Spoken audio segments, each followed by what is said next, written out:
the most realistic online racing sim ever made. This is iRacing. Detailed laser scan tracks, fully dynamic real-world cars, and over 50 series to choose from. 6 online world championships offering over $100,000 in annual prizes. This is the original esport racing game. This is iRacing.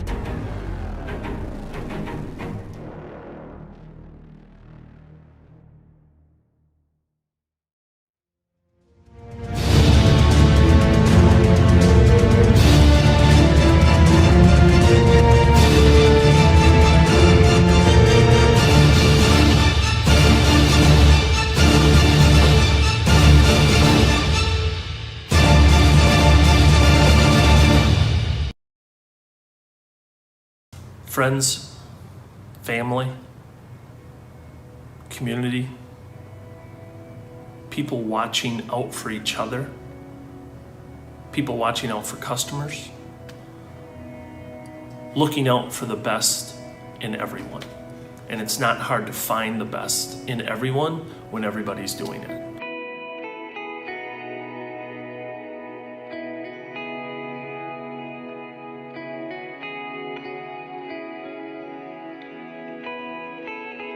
Employees, their value and what they mean to us here at Barber Ford, the fact that they would invest that much of their life and their time in Barber Ford just goes to show how much they're engaged in not only what we do, but why we do it.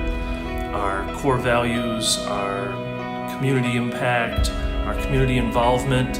In 2016, we were contacted by Barber Ford to find out how they could better support members in our community through the American Cancer Society and through a one-of-a-kind give back program. We have been honored to receive the largest gift that anyone has ever donated to the American Cancer Society from Barber Ford. Kids Food Basket is a community-based organization that is committed to attacking childhood hunger. We are so grateful for the support of Barber Ford in helping us to attack childhood hunger. They have been an amazing partner, helping by providing food donations, financial donations, and importantly also time. Barber Ford employees come and spend time to help us prepare the meals that we give these children for the nourishment that they need. Giving back to different organizations throughout the community, it's something where it means a lot to us when we see employees that we work with every day go to the next level as far as their giving back. It's not just about the dealership, but it's about the employees giving back as well. We like, as a dealership, that's one of our core values as far as responsible financial success and giving back, but we can't do that unless the employees have bought into that 100%. And when they see that they're giving back, it's a great feeling. Everybody comes back and it's all different departments and it's everybody doing it together, so they have fun, but they're leaving an impact somewhere, and that's really neat to see.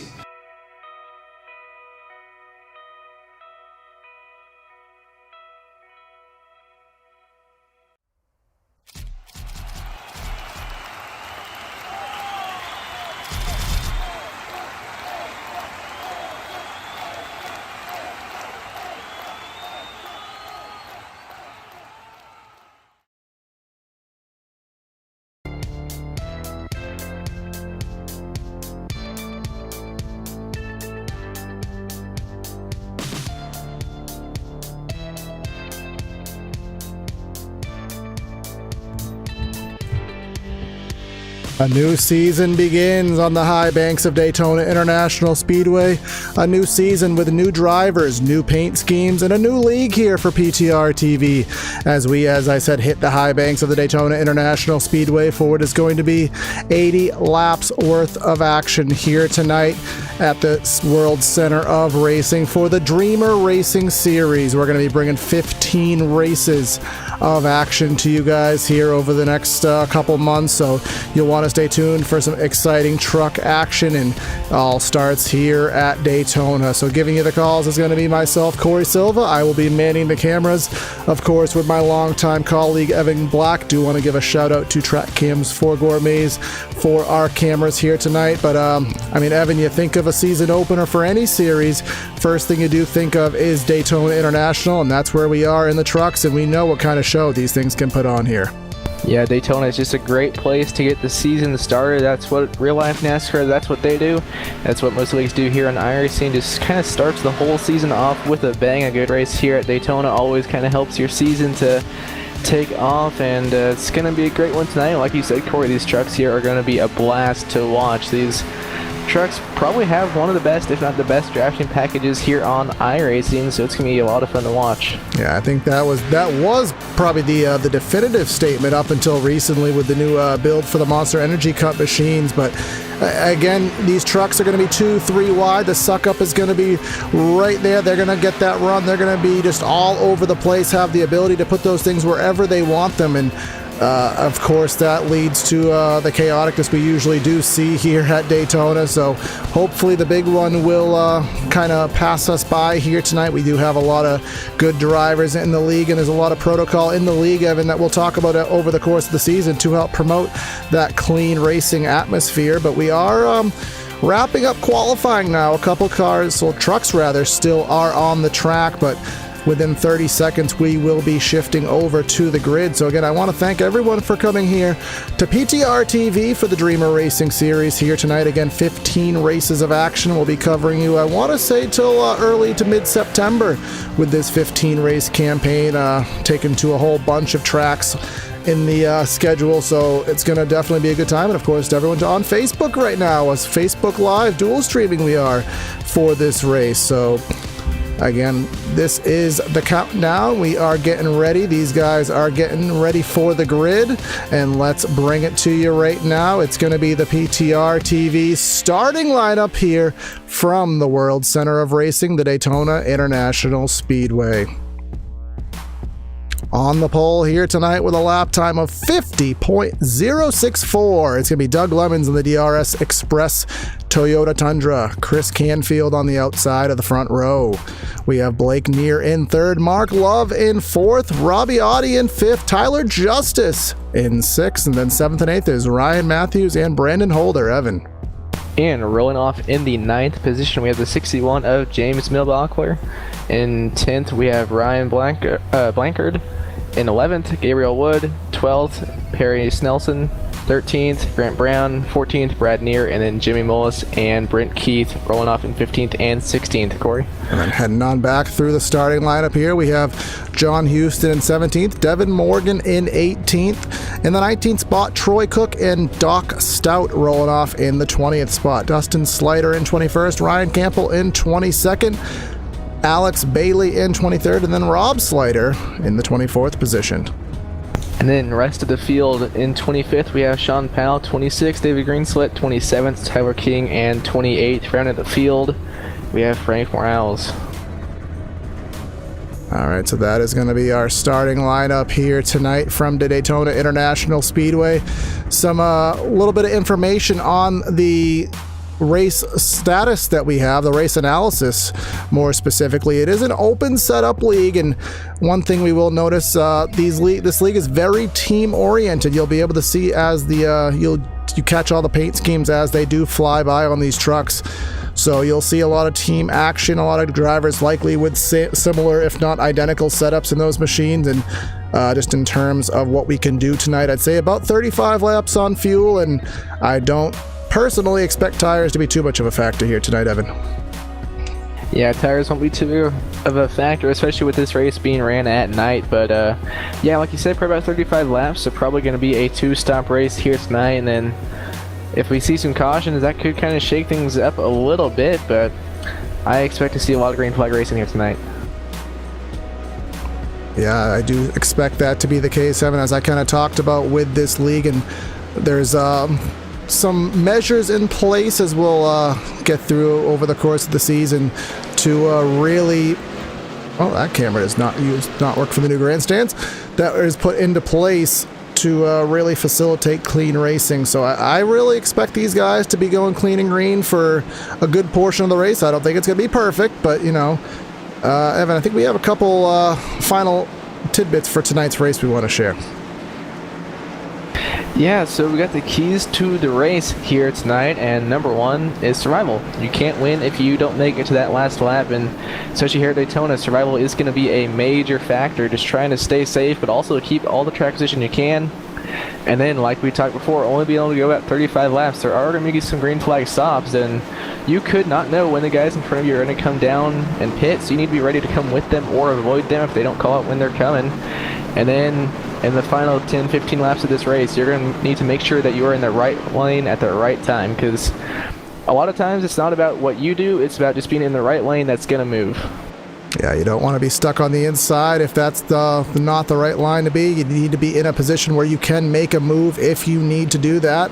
But here we come off of corner number 4. The season is becoming underway. The pace car is in. We're going to wait for that green flag.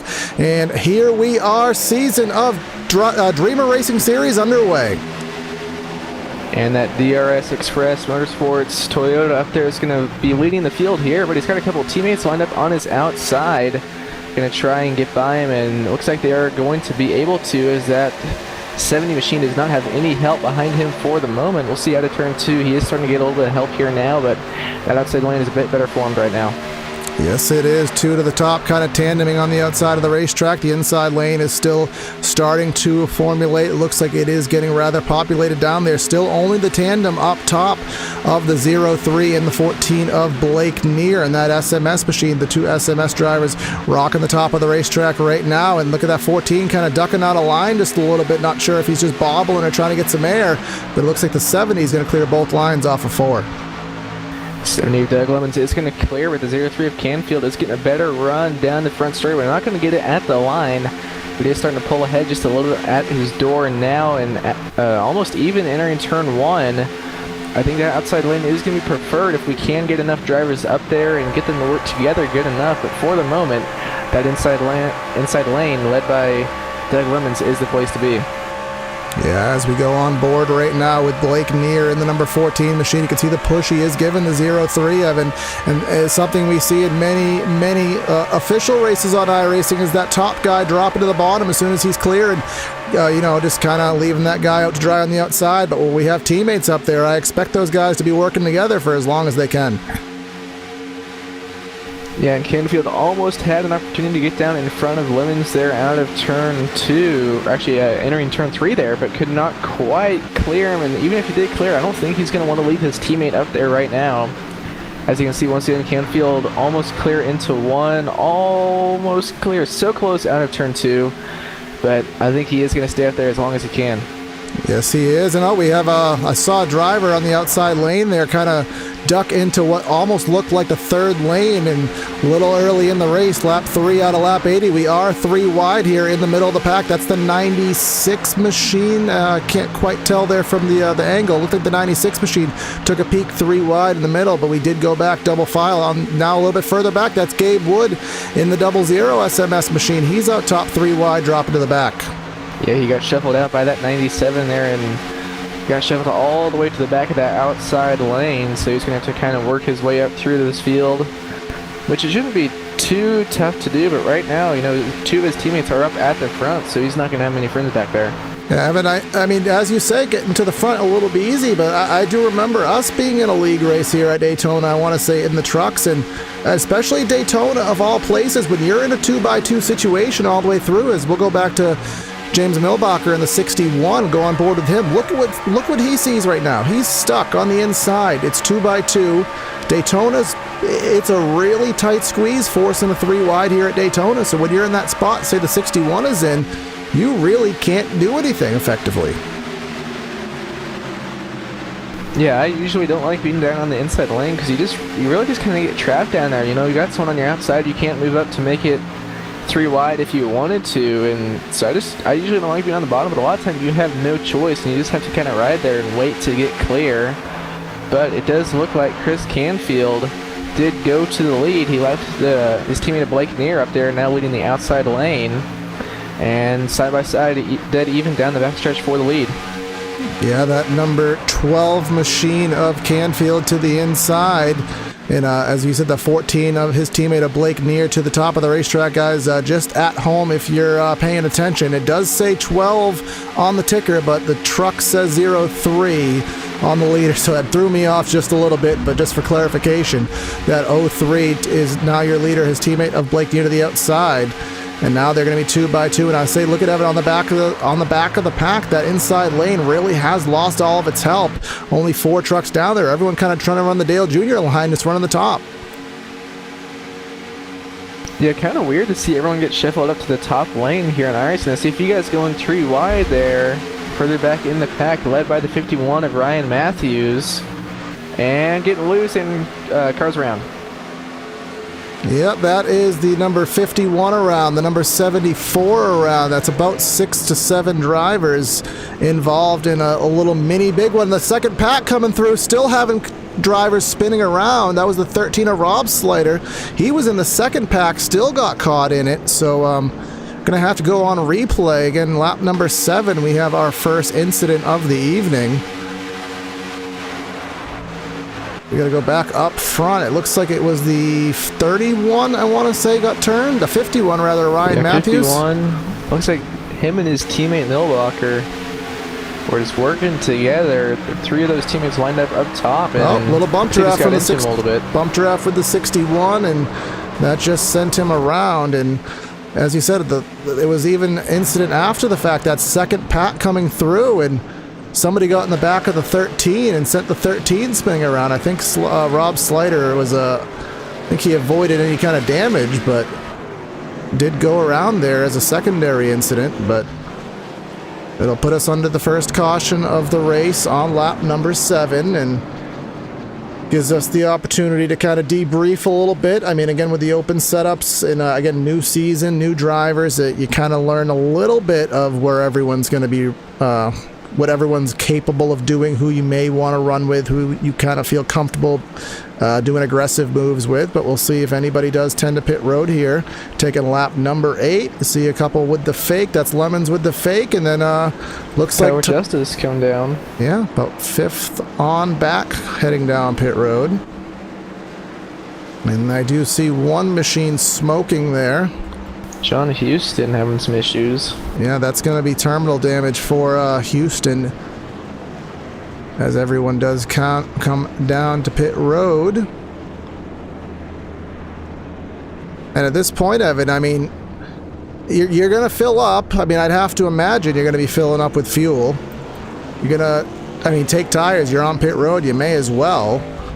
And the only thing that this does is if we do have a green flag run, this is going to separate it out, where the pit stops are going to happen a little bit later for some, a little bit earlier for another, split up the packs. And of course, if it goes all the way to the end, then alternate fuel strategies get to be very interesting, but still very early in the race to start calling that out. But you never know what can happen. Yeah, if we go all the way to the end, these guys that pitted now, they might be able to make it on just one more stop. Yeah, lap 45 or so, they'd have to come back in, and that'd be 35 laps to the end. And then the guys that did not pit would definitely have to make 2 more stops. But that's another 72 laps out, so a lot can happen. We could have some more cautions. So we'll see how it all plays out. Yeah, and just to reiterate, now that we have a little more time, as I'm kind of getting some feedback on this, the number, it is a new feature in iRacing, and sometimes it works better than others depending on how well it was, prepped behind the scenes. But the number 12 of Chris Canfield is actually visually the number 03, so we're us in the booth, we're looking at the telemetry data that says 12, so just if you see that mismatch, 12, 03, 03, 12, just put it together, because I know I'm probably going to screw it up, but 12 equals 03. 12 equals 03. Yeah, well, somewhere we will make that math be a thing.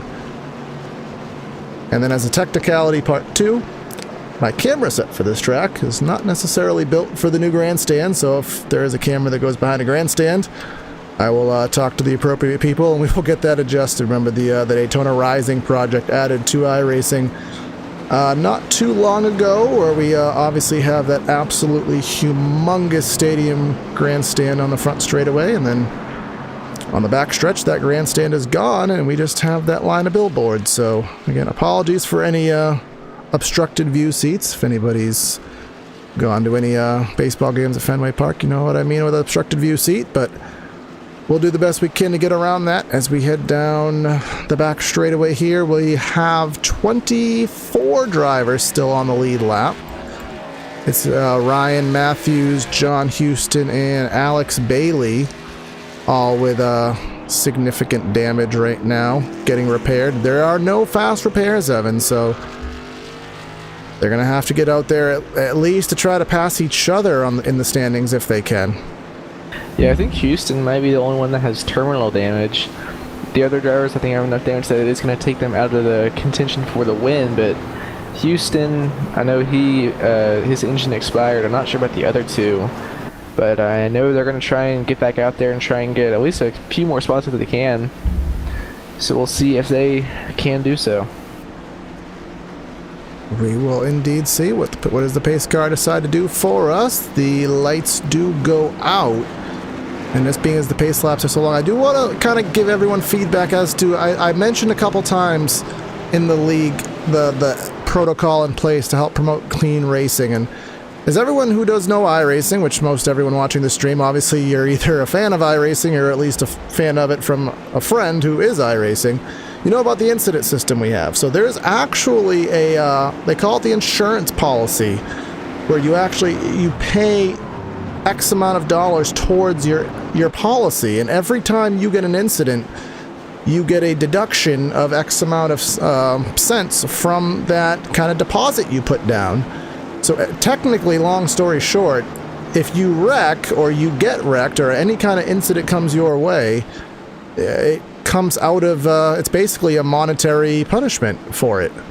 So that's why I was kind of on the impression that I really expect some green flag racing, because, well, I don't want to pay to wreck, so I'm gonna, if that's me, I'm gonna put myself in a good position and not put myself in a position where I could be in an incident, if avoidable, of course. So hopefully we will be able to get some good green flag laps in here. Hopefully get some green flag pit stops or two. And we shall see how this race will all play out with those drivers coming down pit road a few laps ago and a few staying out. Looks like the top 5 stayed out, but the pace car getting ready to pull down on the pit road. There it goes, now waiting for Canfield to get us back underway. And green flag back in the air, and we're back underway here at Daytona. Yes, we are. That number 12/03 machine is going to lead him down into corner number 1, and he's going to have the help from Lemons in the number 70 machine. That number 70 is going to give him the push. That 14 and the 43 of Near and Love are going to be side by side for third, and we'll just wait to see which line is going to get more organized. It has been the top thus far, but we'll see. That inside lane seems to be more populated off the restart.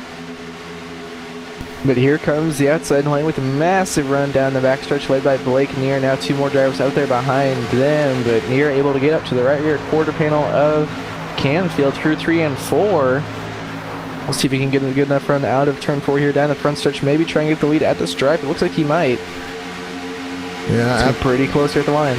We will see. It looks like it is going to be the 03 at the stripe. The 14 is going to be behind to the outside just by a few thousandths of a second, and I think that's Blanchard in the 99 up top. The 99 is showing up as a different number on the ticker, so yeah, it is Blanchard in the 99. It looks like we have 3 trucks to the outside, a whole bunch to the inside. That outside's going to need a lot more help, and as we go look back, Evan, that outside is not going to have a lot of help. The back end of this pack is really separated. Yeah, I don't know if that's from damage. I don't think that's from damage. I think that's just kind of by design. They're just trying to lay off a little bit. It looks like about a 10-car breakaway here at the front of the pack, and at the stripe it is going to be Blake Near going to be leading this lap. He's clear of the 0-3 to the inside if he wants it, but he's going to stay up in the outside lane with that 99 pushing him. And pretty even right now, about 4 trucks on the inside and 4 trucks on the outside, and then about a 10 truck length gap back to the second pack. Yeah, that second pack, I believe, it is led by the 112 machine of Devin Morgan. He is about a half second off the back bumper of Robbie Oddie, who is the last driver in that front pack when we have 7 drivers in that pack. And then we'll go even further back. Rob Slater, remember, he was in that little spin there on that caution, leading a third pack of drivers, and that pretty much is the 22 drivers that are still up to speed in the race so far. But up front, they're still 2 by 2 by 2, 9 trucks up there going at it, and it does look like that number 03 of Canfield, he has led pretty much most every lap. Hasn't really been many lead changes thus far, so that inside's getting it at the stripe, but that outside just waiting, Evan. Here they come, kind of lining up top. Inside only has 2 now. Yeah, but that second pack is starting to catch up to this lead pack. And once again, the 14 of Blake Neer is clear to the inside. We're going to stay up there still as the 99 getting a bit loose behind him. It's going to allow the inside to pull ahead once again. And yeah, that second pack is definitely closing in. Yeah, and just look at Evan. Again, we talked about it. You see it in the real world. Everyone, they call it running the Dale Jr. line. The inside, nobody wants to be down there. I don't really have much of an explanation for it. Depending, maybe it's the setup, maybe it's just the grip right now at the moment, but everyone's kind of just gravitating to the top of the racetrack as we're almost 3 wide down the back straightaway. Yeah, the 99 getting shuffled out there, as well as Blake Neer. Now everyone's on the inside. Yeah, the 99, again, as another oddity, the 99, you will see him in the ticker, is the number 5 of Ryan Blanchard. Chris Canfield getting shuffled out as Doug Lemons goes to the lead. Yeah, Lemons, remember, he started in the pole on the number 1 spot, and that number 7, he got shuffled back. Now he's going to get himself back to the front. To the outside is the 61 machine of James Milbacher, and he's going to try to get it done with we're going around. Canfield going around. Collects the 43 and a few others. That's going to be the second caution of the race. We'll go back on replay and try to figure out what happened.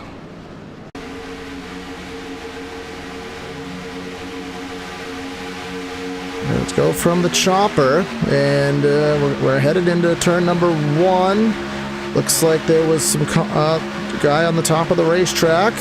And he got loose. Yeah, he just got loose on corner entry there. Yeah, we'll try to go on board with Canfield.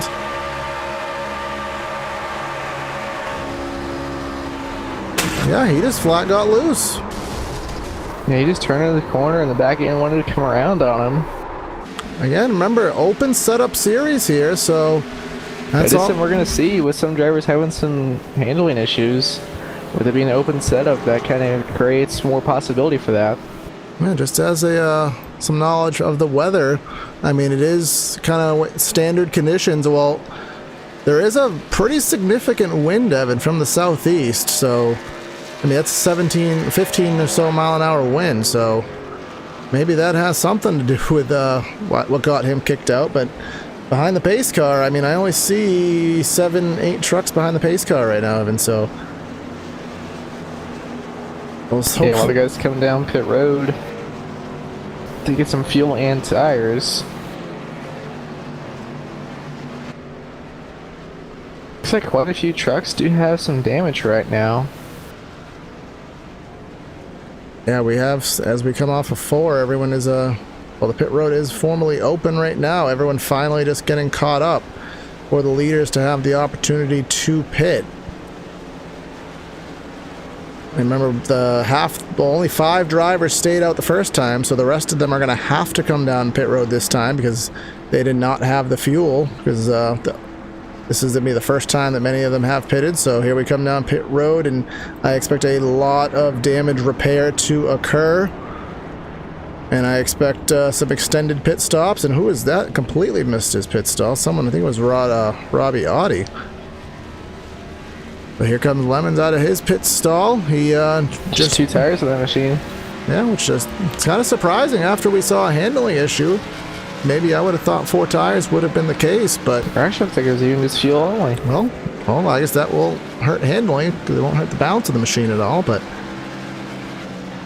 this is the second caution of the race. We're going to step aside for a brief side-by-side break, and we're going to be back with you in just a moment. So please stay with us here on PTR TV.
Before you can get on track, you'll need to calibrate your wheel and pedal set. You'll need to do this in iRacing even if you have already done this using your own controller software.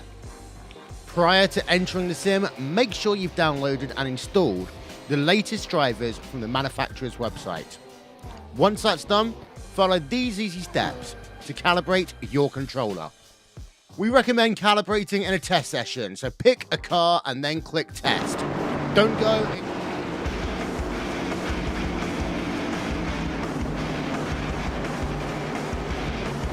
And we're back here on PTR TV after the second caution of the race. Pace car has turned the lights off, so it's going to be 1 to go here. And Doug Lemon's back where he started off. He is going to be leading the field down after a fuel-only pit stop. And again, we have had a good amount of drivers right now on pit road. I think we have 18 drivers behind the pace car right now, Evan, and the better part of about 10 drivers on pit road getting some serious repairs done. Yeah, everyone did come down pit road that time, and everyone except for Doug Lemons did take 4 tires, so that'll be interesting to see if that does come into play here after a few more laps, if the handling will start to go away on that 70 machine. So that's just going to be one more thing for us to look out for. Again, we talk about 35 lap fuel load, so that takes us to about lap 55. So basically, however you want to stretch it, it should be a one-stop race, at least from requirement standpoints, from this juncture on. So not too much in the way of strategy there, but we'll see again if this race does go green, if we have some more cautions. I think we are pretty thinned out with the field, so I think we may be able to get this thing with a long green stretch, but we'll see what happens. Pace car is in, and we are back. Green flag racing. And Doug Williams is almost going to clear, now is clear of that 96 of Mullis. And now Mullis can get in line behind him. Blake Neer leading that outside lane now. And pretty even split top to bottom. Maybe a few more trucks up top, but they're a bit further back. That's Jimmy Mullis in the number 96, I believe, the Motes Auto Exchange machine. He's going to the outside, trying to get by. Lemons has the push up top from Milbacher in the number 61 machine. Let's see if he's going to be able to clear entering 3. Yes, Top he is. 2 clear. Oh my God, where the 70 has no help on the inside. Top 3 clear right now. Are they going to stay up in the middle lane? It looks like they are going to, at least for the moment. 61 Milbacher thinking about going down to the inside lane, but going to stay behind Mullis and give him the push. Top 3. Now they're kind of just thinking about moving down to the bottom. Now they are down to the bottom. It's only one truck up front leading the outside lane, and now he's back down to the bottom. Yeah, that 14 and near, he was working with Gabe Wood, those two SMS machines up there, and expected them to work together, but that 14 needed to get in line, so he chose to ditch Wood, but luckily he's still in a decent position as we go back to kind of now a separated pack, if you will. And we have a little bit of a gap back to the 112 of Devin Morgan. Only a couple truck lengths, that is, so he should have no problem getting to the back bumper. In fact, he already is there, so that it kind of brings the lead pack total up to about 12. Everyone now right on the inside of the track. And Evan, this is the kind of the point in a super speedway race where I think people have seen the wrecks. They may even have been involved and have some slight damage themselves. This is usually the point mid-race where everyone kind of just, chugs some laps out and gets by. And we kind of see, a little bit more patience, but I mean, that usually is what happens, but we'll see what happens with these guys tonight. Yeah, as you can see, most of the field single file now. Still a couple trucks up there in the outside of the lane. Looks like Gabe Wood and Tyler King, a couple of SNS teammates, but now getting back in line. See, pretty much all the field single file now. A couple of trucks now moving up to the outside lane. The 112 of Devin Morgan moving up there, but he has no help. So he's going to be dropping to the rear of this train. Yeah, Devin Morgan in that number 112, he is definitely going to be out to lunch right now in that Barber Racing Ford that he is in. Wood is going to go up there to try to help him out, and I see another SMS truck right behind him. SMS is in full force here tonight. That is the 02 of Tyler King. It's going to be 3 trucks working the outside, but I don't think that's going to be enough, Evan. But if there is one thing I can say about the inside, they are not locked bumpers. There's a lot of room in between these trucks, which does give that opportunity to get a big run going if you lock bumpers. Like this run they got right here. Exactly. And here comes Blake Neer, another SMS truck moving up to the outside lane. 112 trying to go 3 wide. Look at the what heavy. What are the other SMS trucks going to do? Look at the heavy damage on the back end of that number 112 truck. I wonder if that is going to slow him down. Devin Morgan, that is, but.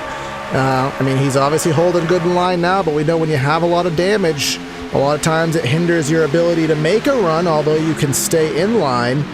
So he's going to have to kind of keep that in mind as he does try to go through the race. But up front, they are kind of becoming door-to-door. Once again, the 14 and near with the push from Morgan is going to go and pull door-to-door within inches. And that fourth truck on the outside lane of Tyler King really having a hard time closing to the back of Wood. Now Blake Neer is going to nose ahead down the back straightaway. Actually, he is going to clear entering turn 3, but is he going to stay up on the outside lane with the 112? As the 112 gets a bit loose through the center 3 and 4, it looks like Neer is going to stay up there in the outside lane for now. 112 might be trying to split him. He was kind of looking to the outside, now looking to the inside of him. They're going to stay in line for the moment. Yeah, just, try to kind of just take some time here. There's no need to make any aggressive moves. We still aren't even halfway in this race, so just kind of get yourself going, get by, and just do what you need to do just to chug some laps out. We do have 9 drivers in this pack, and just to give some showing to everybody else on the track right now, it's Brandon Holder in the number 16 machine. He is leading that second pack of 4 drivers: Brent Keith, Brad Neer, and Ryan Campbell.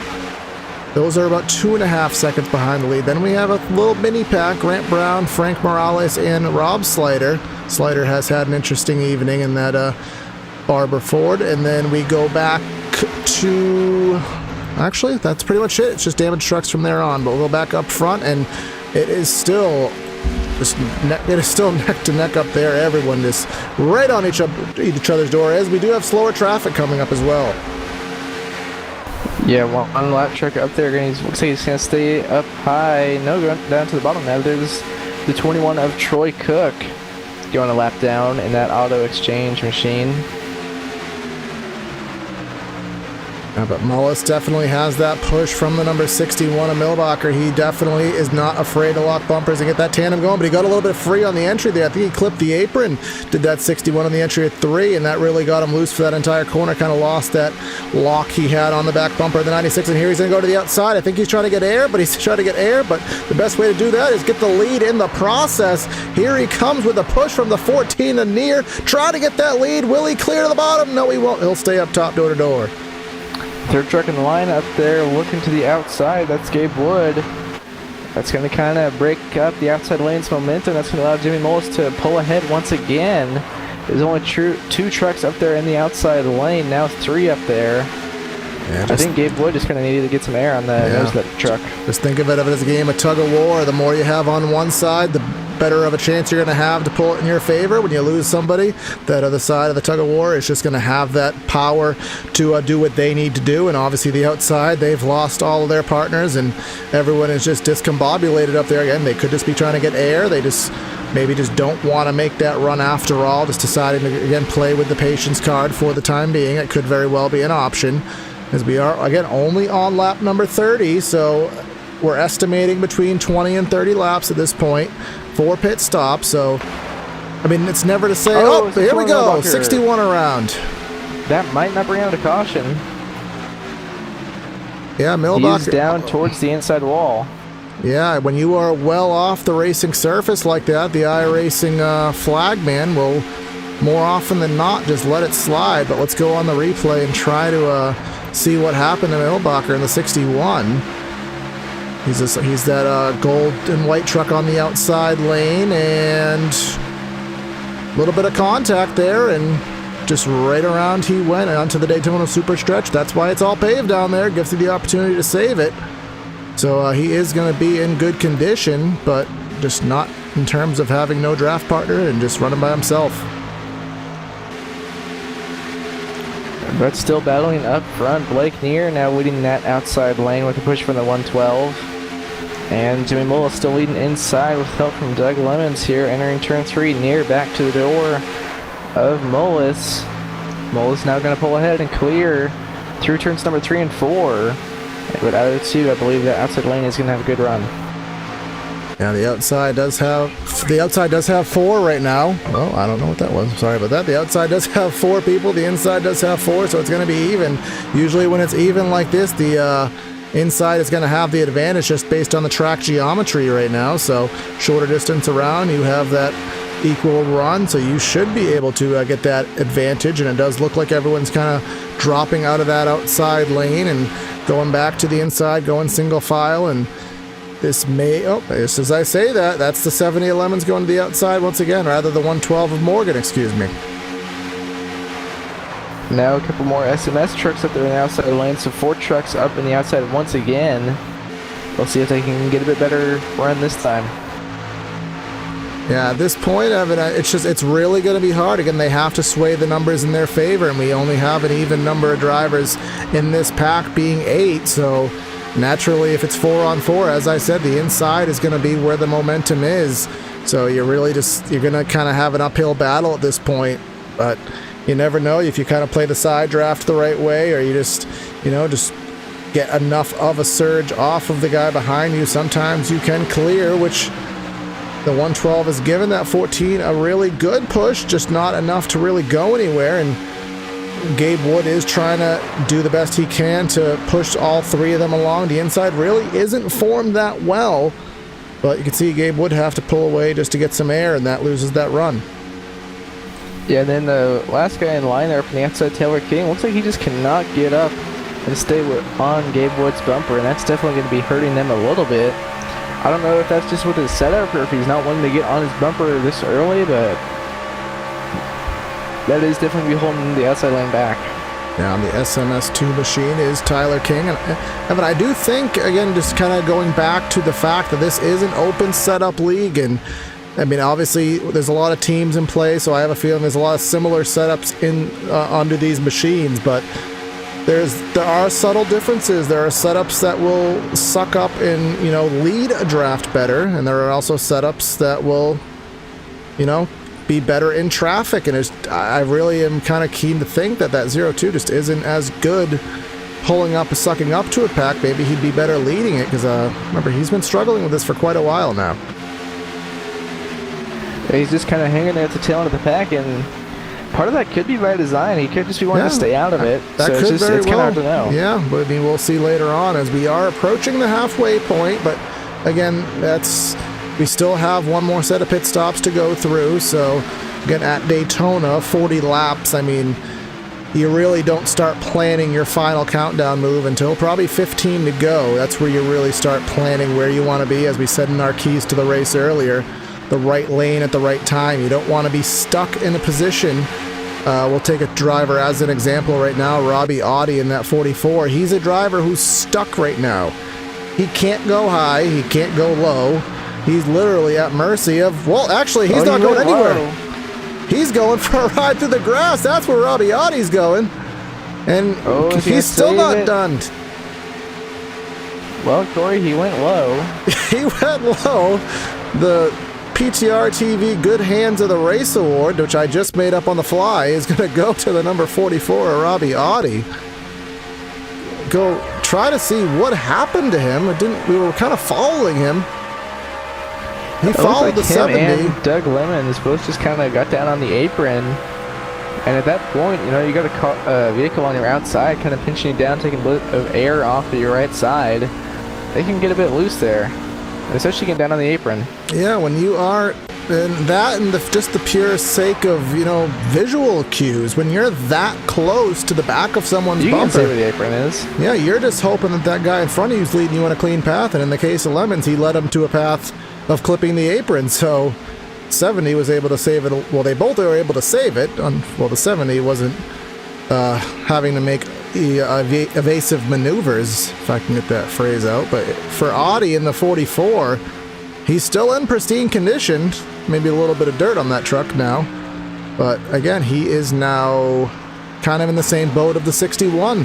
61 lost all that track position. He's found himself some drafting partners in the form of Slider and Morales back there, but Audi now 5-6 seconds back. The next trucks he is going to come into interaction with is going to be that 61, which is 24 seconds behind him. See, at this point, Audi is just hoping for a caution, which at the moment we're kind of most of a single file, except for Blake Kinnear and the 112 of Morgan up there in the outside lane. So at this point, it doesn't really look like we are going to see another caution, at least not for a little while, as stuff has kind of calmed down. Yeah, this is the point in the race where we, as that is Tyler Justice in the 7, losing some spots there to the inside lane. We kind of call it around in 3 and 4, just down in the grass. That is Grant Brown. Trying to see what happened to him. Oh, there he is. We'll go back on replay. Something happened entering 3. I don't know if he got loose or what. That was weird. He was just by himself, and he just turned and then he hit around. Who was that? The 32 machine, I think, expired an engine, hitting him right there. Yeah, 32 of Brent Keith running in the 9th position in that second pack there. Just got into him, and that caused his engine to expire. Yeah, just kind of go on board, and what you can see out of that number 32 glove box racing Silverado. Yeah, you just kind of you commit. You see the guy up there slow, you don't know which way to go, and the direction he chose was not the ideal one, and that's going to be his race right there. Yeah, that's 2 drivers, Evan, that we've saw pretty much by themselves just get loose on entry. These setups must really be to the extreme in terms of the handling package. Yeah, I've probably really trimmed out maybe not much air on that rear spoiler, which, yeah, it's going to create some speed, but it also could create you in the wall. So it's kind of the risk versus reward, what you want to do. Yeah, again, going back to the other keys of the race we had before, we were talking about right lane, right time in regards to Rabiotti rather. And the other key of the race we had was survival. So you can't be in the right lane at the right time if you don't survive. So we've already had a lot of attrition thus far. We've had 6 drivers who have already been in the garage for over 20 minutes, but 5 drivers who've been in the garage for at least 5 minutes. So currently up to speed, we still have 14 drivers in the field. So Daytona has kind of had its way with many of the fields here tonight, but we still have a lot to contest for up front. We're just now taking the halfway lap this time by. The halfway lap is going to go to Mullis. By a pretty decent margin to Blake near up in that outside lane compared to what he has had. 4 trucks down on the inside, 3 up on the outside.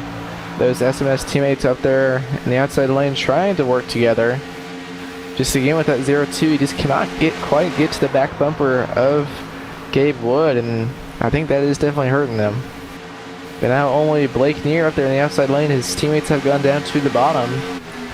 So I think we could see a single file train down here on the bottom, maybe at least until we get to pit stops, and as soon as I say that, we got a couple more trucks on the outside lane.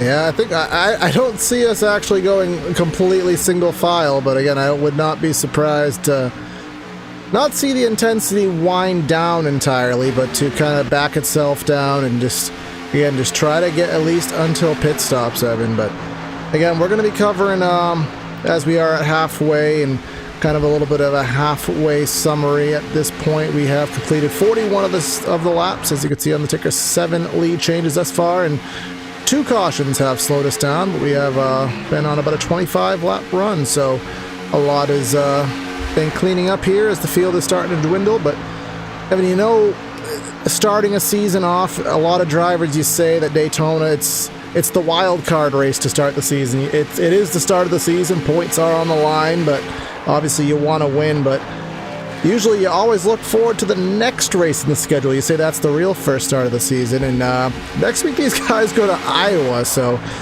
quite a radical transition we're going to have next week. But that's definitely going to be a good one to look forward to. Yeah, from the 2.5 mile high banks of Daytona down to the 7/8 mile Iowa Speedway, and that's a good track to where you can really kind of just go there and kind of see what you have, see what you're going to have for the season, how competitive you're going to be. That's a very skill-based track. It is a kind of short-ish track. It's not really a short track, but it's shorter than most. So you can just really kind of just go out there and see what you're going to have for the rest of the season and how you're going to shape up.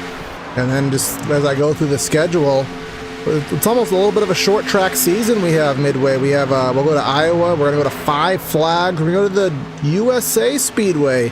Obviously a defunct track in the reality, but we have the historic version of it preserved here on iRacing. That's going to be a good one. We go to tracks such as Michigan. We'll go to Talladega, Texas, Lucas Oil. So go to Mossport even. So a very dynamic schedule in line for us here in this league this season. And obviously a couple plate tracks just to kind of test everyone's skill, test everyone's aggressiveness, patience, survival skills, all that kind of stuff, which is what we are in for tonight. And Mullis still leading, has led 22 of the laps here tonight.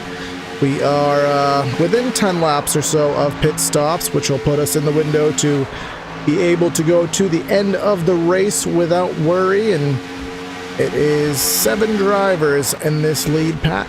Then we go back to Brandon Holder, Brad Neer, and Ryan Campbell, rounding out your top 10 in the little second pack of 3. Rabiotti in 11th after his off-track excursion there, cruising along by himself. James Milbacher, Rob Slider, and Frank Morales are 12th through 14th. And then Evan, everybody else is in the pits or in the garage for the day. Yeah, we've really had quite a bit of attrition here today, a bit more than what we expected. Only 7 trucks up there in that lead pack, but I think right about now they could probably come down pit road and make it to the end if they wanted to, but probably going to see them go pretty close to as far as they can, just in case a caution does come out. They don't want to get trapped a lap down or losing the draft or anything like that. So probably another, like you said, 5-10 laps, we'll start to see these guys come down and make their final stop for the race. Yeah, and something that we usually see, Evan, is when we have a huge pack, we'll usually see them split it up because you don't really want to come down pit road with 10, 15, 20 trucks at a time. That's just a recipe for disaster. But when we have 7, I mean, I don't know if they are going to tag team it and all come down at the same time, but 7 trucks on pit road at the same time wouldn't be that chaotic. So they very well, all the leaders, could just coordinate a pit stop together and at the very least try to finish out the race with the 7-car pack for the win. Yeah, I wouldn't be surprised at all if they all came down around the same time, or maybe I think the SMS trucks, they have enough guys that just them could come down at the same time, but there's really not anyone else up there that has enough trucks in that group that they could just pit by themselves. Because there's only 2 Barber Ford trucks up there, and then everyone else is just kind of alone. Yeah, and that's Troy Cook in the number 21 TI racing machine, and he is in the 15th position rather, and just some damage to that machine, only up to a top speed of 174, wasn't able to keep in the draft. These guys in the draft running about 190 to 193 depending where they are on the racetrack. But again, this is, as we show you guys at home, the stint graphic, and between 29 and 30 laps, 31 laps even, since the last stop. And again, our estimate, give or take, about 35 laps here tonight, so that is what we expect. So within this window, Evan, we are 32 laps to go, 33 or so. So no worries about going to the end. So it's just a matter at this point of when do you feel like pitting. And again, going back to our other key of the race, that green flag stop, you don't want to speed, you can't lock it up, you can't spin out, you can't mess up your stall, your entry into your stall, and then you can't mess up merging onto the back straightaway. So a lot of things can go wrong on a green flag pit stop. Yeah, and especially now with that new blend line rule here on iRacing, it's been out for a couple builds now. It's just, especially, I don't think it's going to be too much of an issue here, because I think you can pretty much go flat out across on the apron there, but you definitely do need to watch to make sure that you don't come up on the track too soon and get a penalty there. And then, like you said, speeding on pit road, it's very easy to do on pit entry here, because you're looking all around you to make sure that you don't run into the guys around you that you are pitting with, while also trying to slow down from 190 down to about 60. As the leaders are single file, getting through one of the slower packs right now, just about to go a lap down. That is the company of Milbacher, Rob Slider, and Robbie Audi. Remember, Audi's race has gone horribly since that off-track excursion. And right now, Evan, now that these guys are formally a lap down, I mean, one of them wants to be in the free pass position just in case. So do they almost have a little mini race within themselves? They are. Yes, they are. To the inside, got shoved down on the apron there is Audi, whose race has really been chaotic. But as I was just about to say, and they answered it for me, 3 cars, 1 lap down. One of them wants to be the free pass. And actually 4 cars is Frank Morales in the 97. He is also 1 lap down. He needs to stay with these guys and try to be in that battle. That's if we even get a caution, which at this point, Evan, isn't seeming rather prominent. Yeah, we got a good battle going on for that free pass spot. Milbacher holds it. Robbie Audi trying to get it out there on the outside with no help. But these guys are racing for this lucky dog spot like it's for the win. Because, I mean, you're not going to get the benefit of the free pass, I mean, of the waiver on, rather, because everyone's going to need to pit. So, here they go, contact. Down to the apron, the 61 and the 44. That's the free pass spot. Who's it going to go to? No caution. Frank Morales is going to be in the position. And again, his second off-track excursion of the race goes to Robbie Audi. Let's go back and check that out real quick. Milbacher and Audi both saving it. Looks like Audi just tried to get down to the inside of Milbacher, and Milbacher just kind of threw a block when he was already down there. Yeah, he was there. The lane was there for Audi, and hell of a Millbacher just jump. tried to block it too late, but that was a great job by those drivers to save Okay, that. Evan, I may have to take back my Good Hands of the Race award. I do think that save by the 61 may have trumped the one Audi made earlier. I'll get you, but you could take a view at it.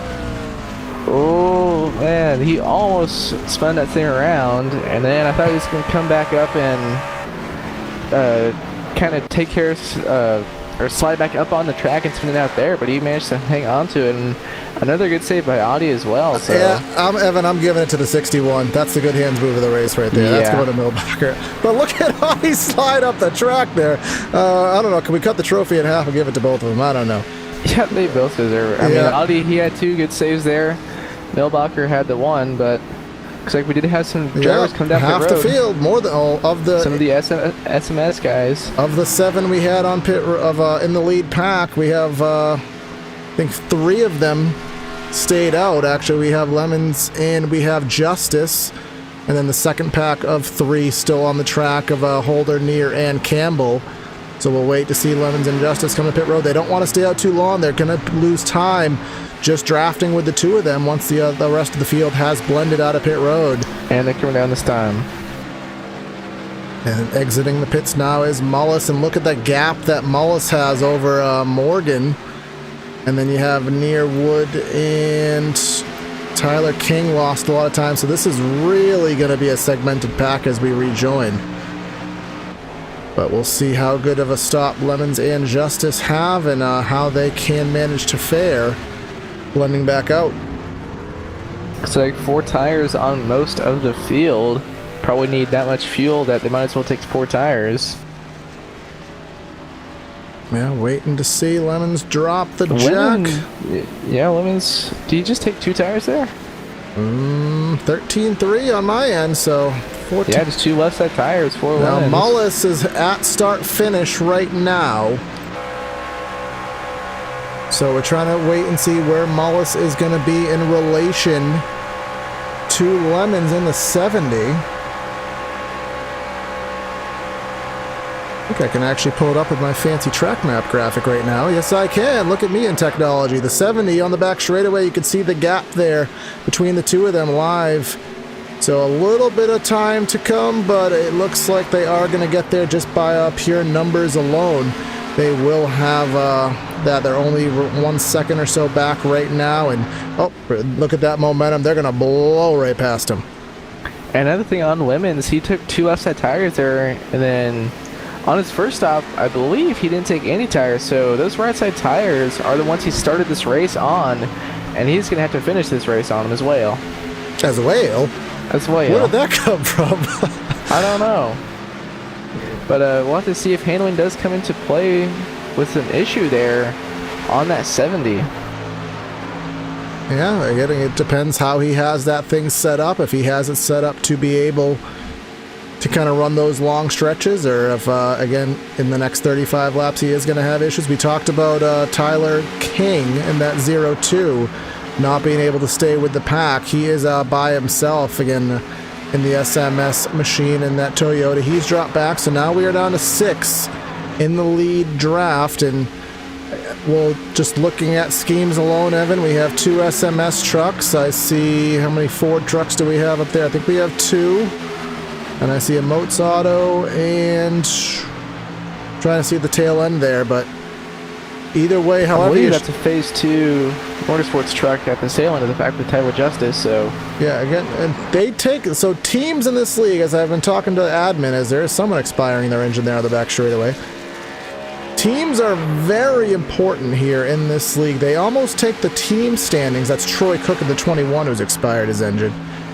Team standings are almost more important, or as I've been told, than the driver standings. So these guys really take teamwork to the nth degree to make sure that their team does well overall. Of course, the driver standings is very important. You still, I mean, Evan, you know, we care about our team, primetime racing, when we're on the track together, but ultimately we will do whatever we can do to beat each other. That's still a thing, but definitely expect to see those team trucks work with each other. But the disadvantage that they all have, Evan, is, as we said, 6 trucks.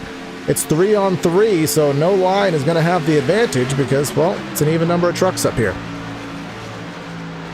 Yeah, I'm going to be watching for those two SMS trucks. So Blake Neer and Gabe Boyd, they're lined up in 3rd and 4th right now. I'm going to be watching for them to maybe try and make a move here, and probably going to wait another 10-15 laps, but I believe that is going to where the move is going to start. We'll just have to see if those Barber Ford trucks do decide to go with them and see how that all plays out. All right, so we are on 23 laps to go. We're going to step aside just for a couple laps on a quick final side-by-side break, and we'll be back with you for the exciting finish, so please stay with us. The last thing you want to do is have you go on track and crash into another car. Once you're in your test session, click on the Options button. You will then see Input Calibration. This is where your calibration takes place. Start by clicking on the steering button. You will then be prompted to turn your wheel fully one direction and then another. Make sure you place your wheel back into its centering position before hitting done. Now, you'll be asked to turn your wheel 90 degrees to the left. Make sure it's at 90 and hold it there while hitting done. For pedals, click on the pedals button. Here you'll be asked to press the throttle all the way down and then release it. You'll do the same for the brake and clutch pedal if you have one. For the gearbox, you'll first be asked to set buttons for sequential shifting.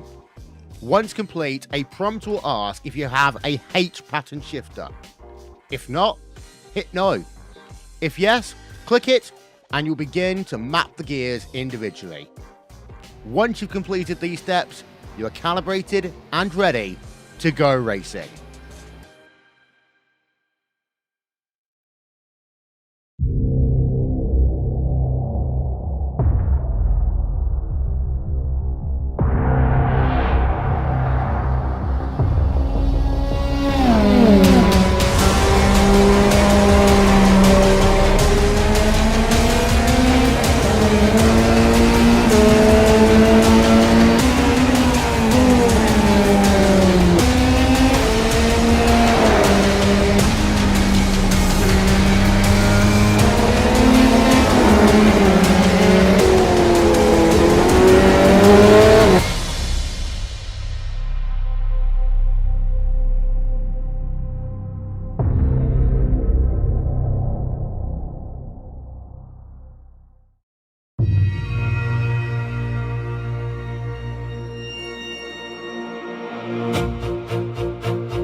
And welcome back to PTR TV's coverage of the Dreamer Racing Series here for the Daytona 200. Currently leading is Jimmy Mola. Still a couple guys up in the outside lane trying to get something working, but haven't been able to have anything happen yet, with only 2 of them up there and 4 on the bottom. But coming to under 20 laps to go now, so we'll have to see when are these guys going to decide to make their move.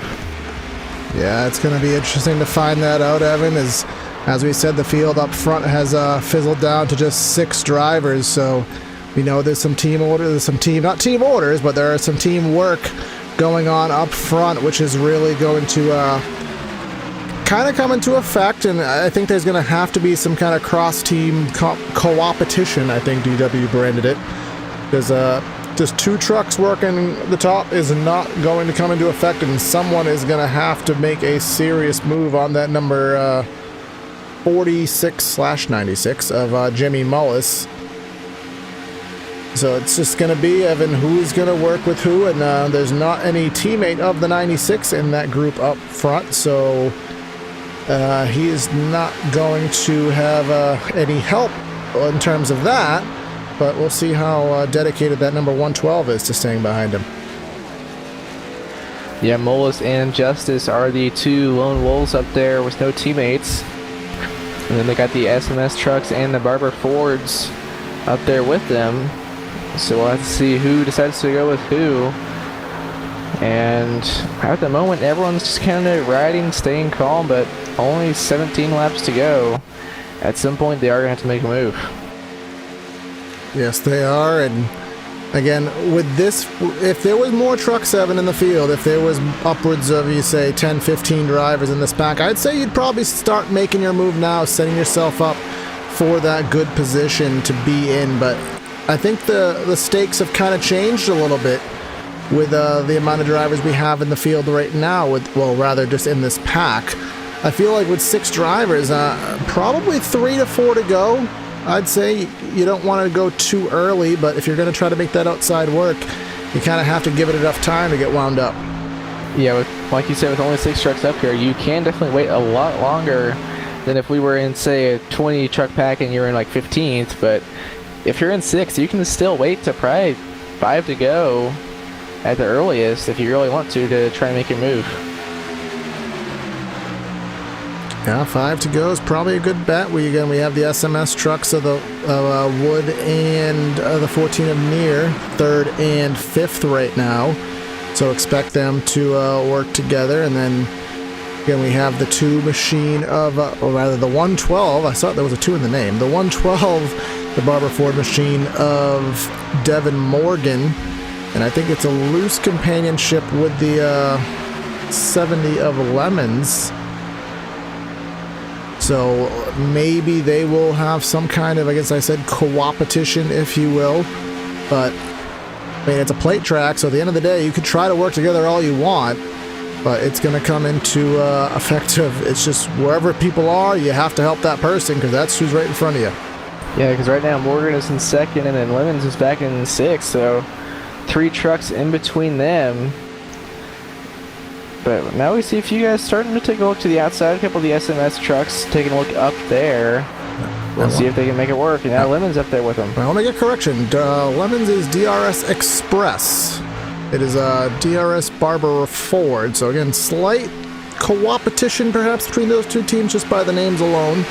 But again, we'll see what's going on up front. As we said, no surprise who's working together up top, but the numbers are not in their favor. It's going to take someone from that inside to go up to the top, and I think of anybody, it's going to be that 112, but again, he's stuck because the 14 of Near is to his outside, so he's not even going to have the opportunity at the moment to do anything, and that 96 is just going to be Near driving, making sure that there is no run, and if there is, we'll see if he jumps to the top. So yeah, we're going to have to see here. Now Lemons up there behind them, so 3 versus 3. 3 top, 3 on the bottom. We'll see which lane is going to be able to prevail. Right now, the outside lane has a pretty good run. They're side by side with Mullis right now. And we'll see who can pull ahead and which lane will prevail. Right now, it's looking pretty even.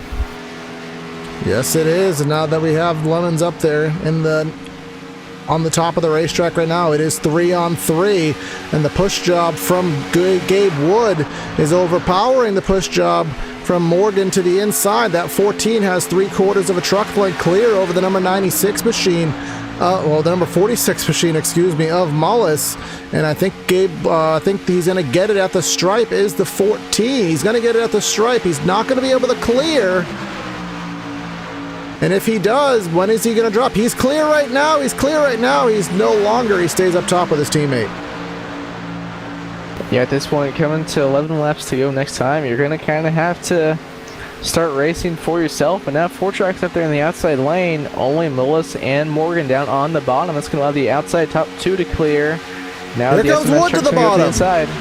Gabe Wood to the bottom. Oh, he didn't have the momentum to clear, but he got to the bottom to be able to leave Lemons out to dry. Now it's going to be Lemons and Justice to the top of the racetrack. Morgan's going to try to get up there as well.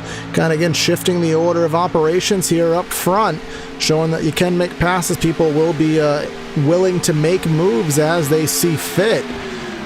Now 5 trucks down on the inside lane. Lemons the only truck up there on the outside. Morgan dropping back by about 3 truck lengths. I hope he's not losing the draft. He does have a little bit of damage. think he may be able to catch on to the back of the 70 who's just dropped back, as we do have somebody going yet another lap down. It's a 79 of Alex Bailey. Going to be 36 laps down now. Yeah, just turning some laps, trying to hold on to that position. He may be able to pass Brent Keith on the racetrack for another position, so every point does matter as we come in. We are now within 10 laps to go right now. Everyone's single file to the bottom, and now it's going to be hard, Evan. You have two team trucks up front, 1 and 2. You kind of know who's going to help out who, but you know Gabe Wood wants to go for the win. Just a matter of time before he has to look at his mirror and decide when to make a move. And looking to the outside is Jimmy Mullis. And that Moats Auto Exchange truck. Taking a look to the outside. Not going to have anyone to go with him right now. But he is taking a look, and he's actually got a pretty good run. Going to pull side by side with the 00, but has no help up there. Yeah, not at all. And the 7 of Justice is the next one in line, and he's going to leave him out to dry. Mullis, who has led the most laps tonight. I think that may be a reason why people don't want him up front. If he gets up front, may be a little bit too hard to pass, so get him out of contention for the win, or maybe in Doug Lemon's case, he's the one that's right in front of you, so I have to push him to the win regardless of whether I want to or not. And he gave him a surge to go side by side with the 00. That 14 had to get off the bottom a little bit, kind of moved up and try to take the momentum off the outside of the racetrack, but he's going to come off corner number 2, stick right to the bottom as the 14. The 96 up top is going to try to get the run. Here comes the 14 with a block up top. Wood to the bottom with the help from Justice. Just the 2 of them. The 96 looking for a 3 wide. Has to back off and stay in line. Oh, Doug Lemon's loose through 3 and 4. Going to hang on to that truck. But that's going to cost Blake near the lead.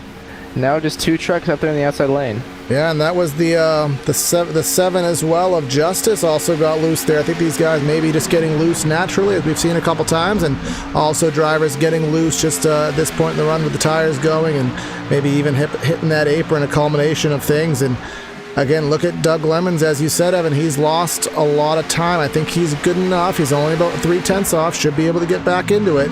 And these guys very much need that drafting help up front. Yeah, right now just a couple of 2-truck tandems, 112 of Morgan and the 7011's a little bit further back.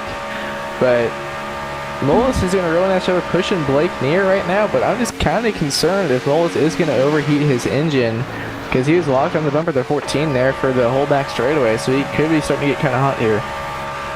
Yes, he is, and again, you have to dip out of line just a little bit. He's locking bumpers right now. That's where the speed's going to be made. You're just doing that tandem style drafting, and look at him just pull the right side out just a little bit. That's getting air. That's not trying to make a pass. That's just getting air.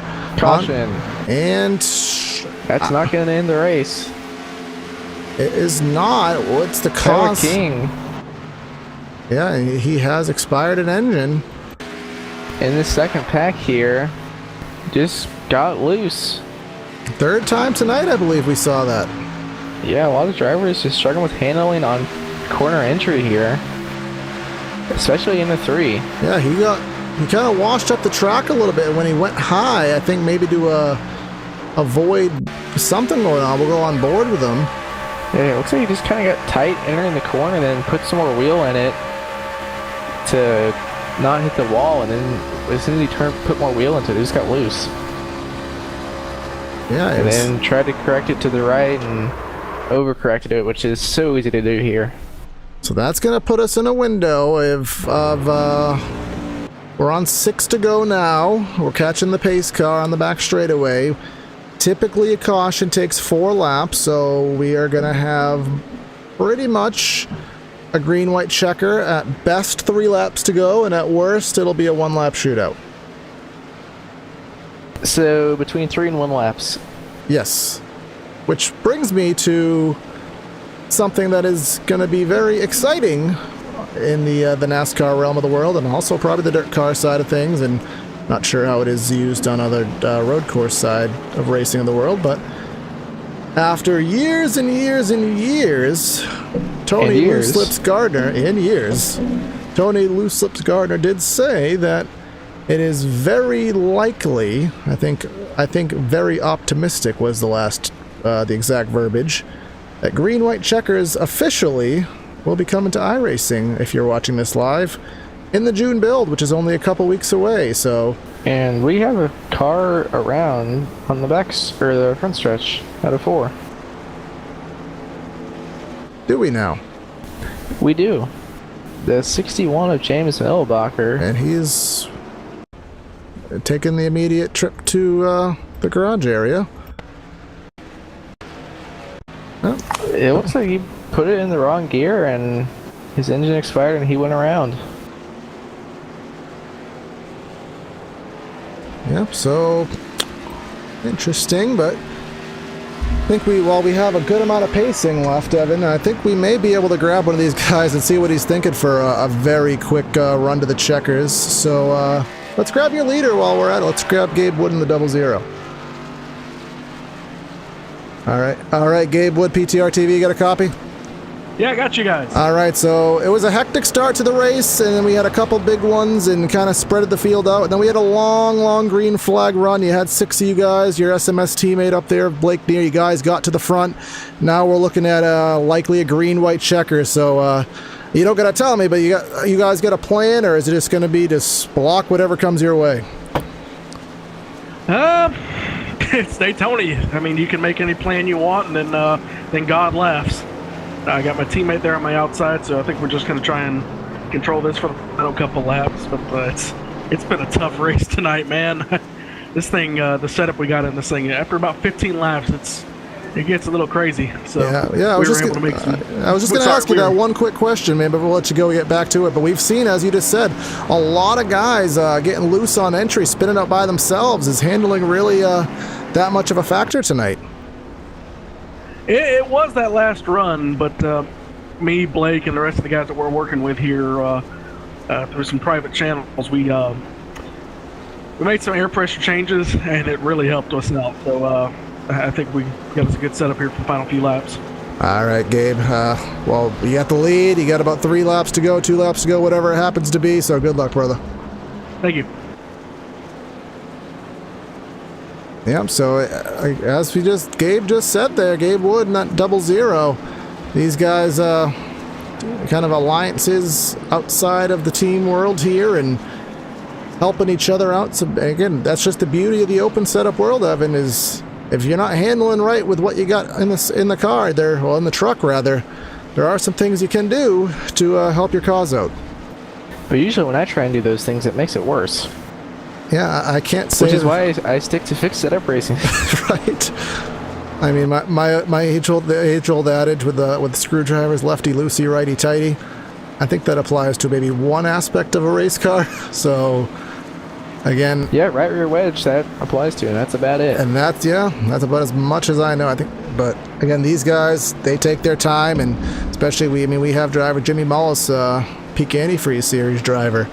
I mean, those guys spend hours on hours, and a lot of guys taking hundreds of laps over the course of the week, just giving their inputs and their fine tuning. And 1 click of this is too much, 2 clicks is not enough. You have to get that perfect setup. But with all the dynamics in iRacing, Evan, now that have changed, did you just say that 1 click is too much and 2 is not enough?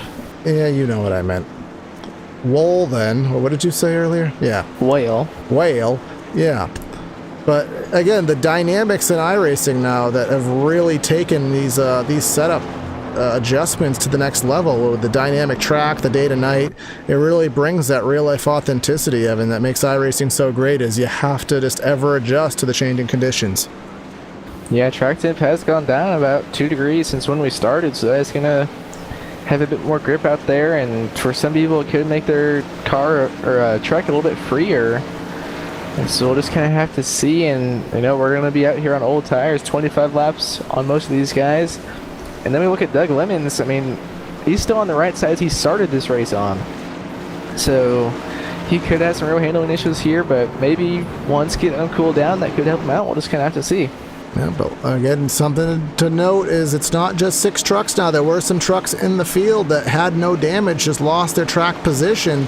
Ryan Campbell, Brad Neer, Rob Slider, those guys are going to be up here. So it's going to be about 10 trucks now, realistically, that'll be up to speed for this green-white checker. And remember, we have to get to the white flag. If we have a caution before we get to the white flag, the race is over. Once we get to the white flag, it's anything goes. The yellow flag gets thrown away, and we will get to the checkers one way or another. So very important to see if we can get that first lap completed and get ourselves a 2-lap run to the checkers. Gabe Wood in the 00 is going to be leading him down with his teammate of Blake Neer to the outside. We have Jimmy Mullis on the outside of row 2 with Tyler Justice to the inside. Mullis has led most of this race, but if he's going to want to take it home, he's going to have a little bit of work to do and not a lot of time to do it. So Evan, get us down for the final restart of the evening.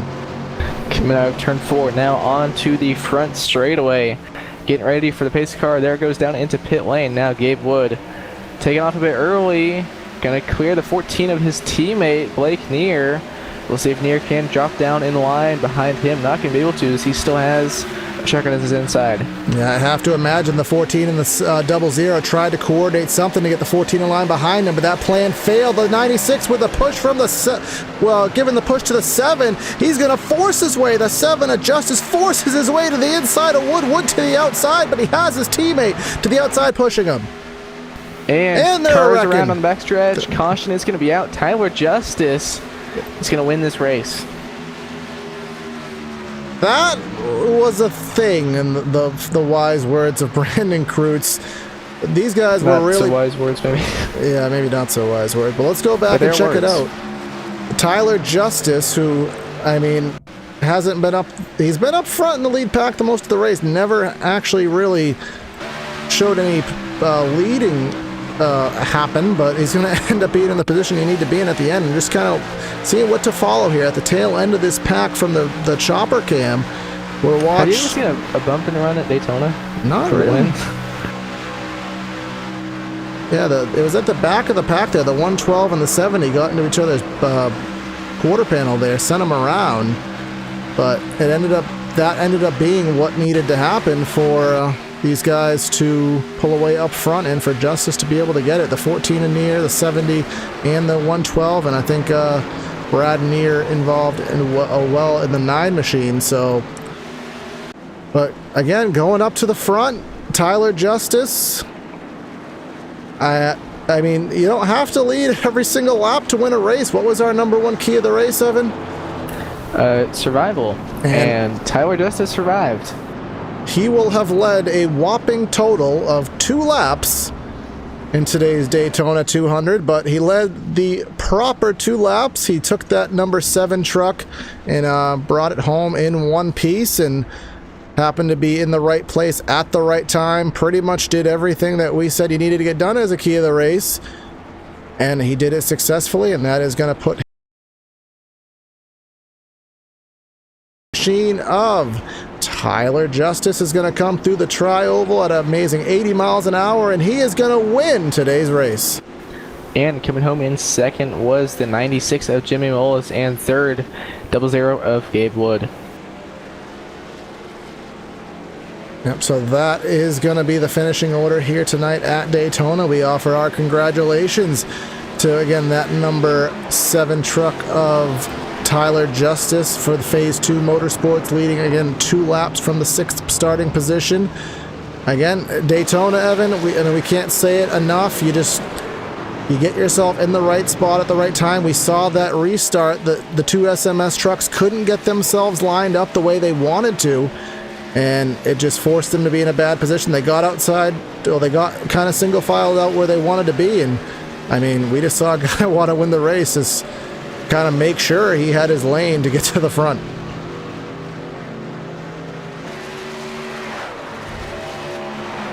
So we'll let these guys kind of run their time, run their pace now and get cooled down after the race. And let's give you the final rundown here tonight from the Daytona International Speedway.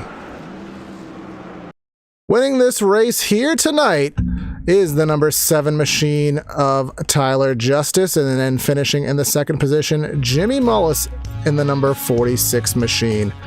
Finishing in the third spot tonight is going to be Gabe Wood, leading 7 laps, let it down there with 2 to go, couldn't quite take it home. In fourth, it's going to be Ryan Campbell. In fifth, it's going to be Brandon Holder. Sixth, Rob Slider. Blake Neer in 7th, Devin Morgan in 8th, Brad Neer in 9th, and then Doug Lemons in the 10th spot. And coming home in the 11th position, we have the 97 of Frank Morales, and 12th, the 02 of Tyler King, 13th, 61 of James Hillbacher, 14th, the 44 of Robbie Oddie, and 15th, the 24 of Grant Brown, and then the rest of the top 20, Troy Cook, Alex Bailey, Brent Keith, Perry Snelson, and 20th, Dustin Slider. And then rounding out your field here tonight, Mark Love in 21st, Chris Canfield in 22nd, Ryan Blanchard in 23rd. Then rounding out your field, Doc Stout, Sean Powell, John Houston, and Ryan Matthews. David Greenslet was your admin here tonight in the race. So I think we have everyone that we need to talk to, Evan, for post-race interviews, and we'll start at the top of the pylon here tonight. I think you have caught up with tonight's winner. All right, Tyler, you come home with the win here tonight at Daytona, winning the season opener. Well, what was it like out there for you? It was a crazy race, man, to tell you the least. There was a lot of wrecks I had to dodge there to get through to even have a shot at the end there. I felt like our truck had some speed in it. I definitely didn't feel like it had winning speed in it, but the right circumstances played out there at the end, and we were able to bring it home. I didn't have any teammate help. My teammate Sean got wrecked out there pretty early, but we were able to work our way up through there and just stay in contention when it really mattered, and it all played out, and I'm super pumped. Yeah, and most of the race, you're just kind of hanging around there in the top 10 or so, just kind of last car in line in that 6-car pack. Was that kind of by design, or could you just not get out there and get by them? Honestly, when they were hooked up together up there, I really couldn't do nothing. I mean, I could pull and suck up a little bit, but I couldn't. If I tried to get on the outside and push someone, we wouldn't go anywhere. I couldn't push anybody. I couldn't go anywhere. So I was just hanging out and around top 10, like you said, and was just trying to bide my time and wait until the end to try to make a move. And luckily, it all panned out for me. I couldn't be more excited. All right, and then on that final restart there, you restarted in third, and what was kind of going in your head there on that restart, and then going down into turn one, where you kind of got into the 0-0 a bit, got a bit loose, and I never seen a bump and run at Daytona, but that was pretty impressive. You just got him a bit loose and was able to get by him. Did you kind of think that was going to work, or what was the deal with that? Honestly, I didn't plan it out that way at all. I mean, I had Jimmy right on my bumper, and if I would have lifted, we probably would have wrecked the field. So I just squared up on the 0-0 the best I could have, and gave him a shove. And I was hoping it wasn't gonna mess him up too bad. And he got a little loose and slid up the banking, and I was able to get underneath him and pull out with the lead there. I didn't mean to bump him out of the way. Like I said, I definitely didn't plan to do that. But I had another car right on my bumper, and if I would have lifted, I felt like I would have wrecked the field right there. So just tried to do the best I could there, and luckily it all worked out. Yeah, really nothing you could have done in that situation, but is there anyone you would like to thank or give a shout out to after your win here at Daytona?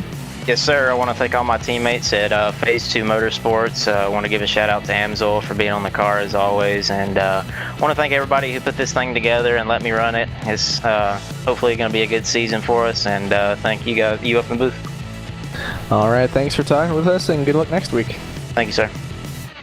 And then Corey has caught up with second place finisher Jimmy Mullis.